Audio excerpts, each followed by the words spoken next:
Kans Saluran, pernahkah Anda merasa lelah melihat beranda media sosial yang penuh dengan berita bombastis, perdebatan panas, atau video tokoh publik yang rasanya aneh untuk jadi nyata? Kita hidup di era yang disebut sebagai krisis epistemik, yaitu sebuah kondisi di mana batas antara fakta dan fabrikasi semakin kabur. Di titik inilah, skeptis sering muncul. Namun, banyak yang salah kaprah. Skeptis bukan berarti Anda menjadi orang yang menyebalkan, yang tidak percaya apapun. Secara filosofis, skeptis berasal dari kata Yunani skeptikos, yang berarti pencari kebenaran, atau mempertimbangkan dengan cermat. Namun menjadi skeptis hari ini bukan lagi sebuah pilihan intelektual, melainkan keterampilan bertahan hidup digital agar kita tidak menjadi korban manipulasi, penipuan, atau provokasi.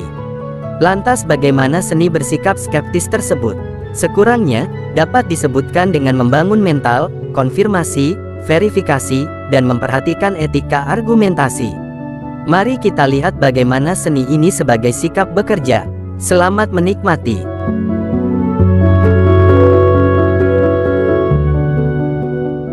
Pertama, membangun mentalitas. Kans Saluran, langkah pertama untuk menjadi skeptis yang bertanggung jawab adalah membedakan keraguan dari rasa benci. Di mana skeptis adalah bertindak layaknya seorang penyidik, yaitu dengan menunda penilaian sampai bukti cukup tersedia. Sehingga skeptis sejatinya ialah pikiran terbuka dan bersedia mengubah pendapat jika ada data baru yang kredibel. Sebaliknya, lawan dari skeptis yaitu sinis, atau seorang pembantah. Di mana seorang sinis cenderung menolak segala sesuatu secara a priori karena percaya bahwa motif semua orang itu buruk.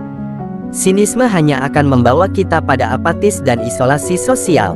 Seorang skeptis yang bertanggung jawab digerakkan oleh motivasi akurasi, yaitu keinginan tulus untuk memiliki pengetahuan yang benar guna mengambil keputusan yang tepat. Kedua, konfirmasi. Tidak tertutup kemungkinan bahwa seorang cerdas sekalipun bisa tertipu oleh hoaks. Tidak lain hal ini karena cara kerja otak kita. Manusia memiliki dua sistem berpikir, sistem 1, cepat dan emosional, sistem 2 lambat dan logis. Sementara hoaks modern dirancang untuk memicu emosi seperti marah atau sangat senang agar kita langsung bereaksi menggunakan sistem 1 tanpa sempat berpikir logis.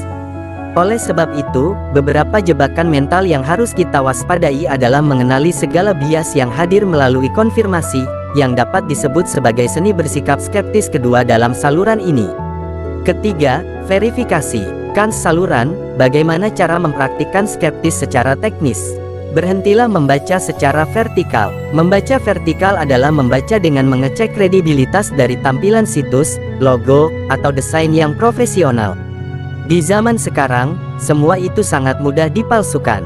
Sehingga sebagai bentuk verifikasi sebagai seni bersikap skeptis kita perlu menggunakan teknik pembacaan lateral, yaitu membaca melintas. Hal ini dapat dilakukan dengan melacak keaslian sumber dan verifikasi pihak ketiga seperti melihat apa yang dikatakan oleh sumber independen atau organisasi pengecek fakta seperti cekfakta.com atau Snopes.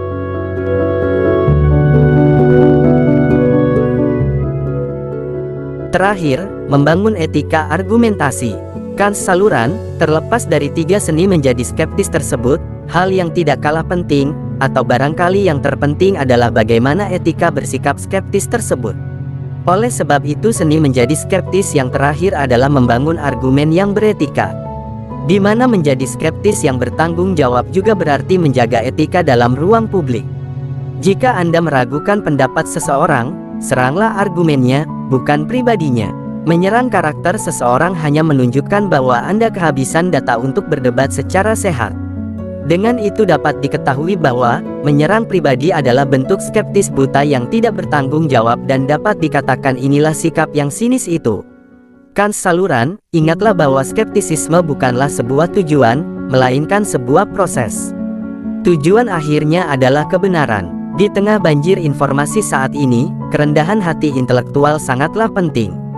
Beranilah untuk berkata, saya belum cukup informasi untuk percaya, biarkan saya periksa dulu. Dengan mempraktikkan prinsip saring sebelum sering, kita tidak hanya melindungi diri dari penipuan, tapi juga membantu menjaga kewarasan kolektif bangsa. Mari menjadi skeptis yang bertanggung jawab, yang bertanya karena peduli, dan meragu karena ingin tahu kebenaran.